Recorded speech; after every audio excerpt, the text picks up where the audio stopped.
As days to the polls approach, candidates have been arriving at the Deputy Commissioner's office in East Khasi Hills for filing of nominations to the Legislative Assembly elections in Meghalaya. On 3rd February 2023, 5 Congress candidates had filed their nominations. These include Marbud Dkhar of Mawlai Constituency, Osborne Kharjana from Sohiong, Nehru Suting from Pynursla, Gopal Stone Hynniewta from Mawsynram and Dannyson Kurbah from Mawphlang Constituency. The candidates were accompanied by family members and supporters.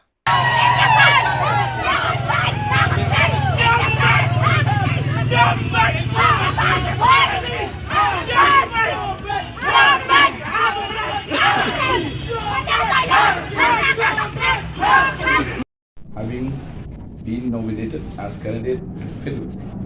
the seat in the Meghalaya District Assembly, do swear in the name of God, solemnly affirm that I will bear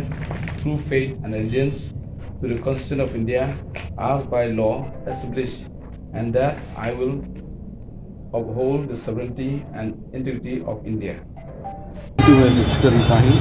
Tidak kira dengan haban tak kira dari socio-economic development kita akan EU yang rakyat nasional air kue nombor 5 yang rakyat kami macam ni kalau kau mengambil ini dia baik. Nama kecil kemen tu baik dari kemen jauh. Kaji tu berjumpa kalau nak kali election kita kalau murah itu kelar. Ini ketika por bercepat batin pai saya ke Kongres.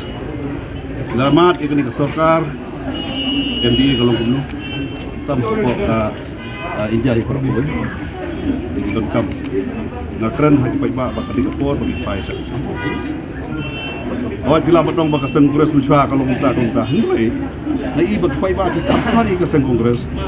am tam ka di por di tadi don kam fai sa ka tu ki pai ba jong mau musi ka di por bagi fai sa Kongres nang mau rai ke jingkal lag ban thai kham tam ka di mau sam si jungi ni barang don chipon ke jing sadin ari phai sa ka hel phai sa ka sorok phai sa ki nogrep ki no kam rai ke jingkal lag to rai ki bakin yo no ki jing mun toy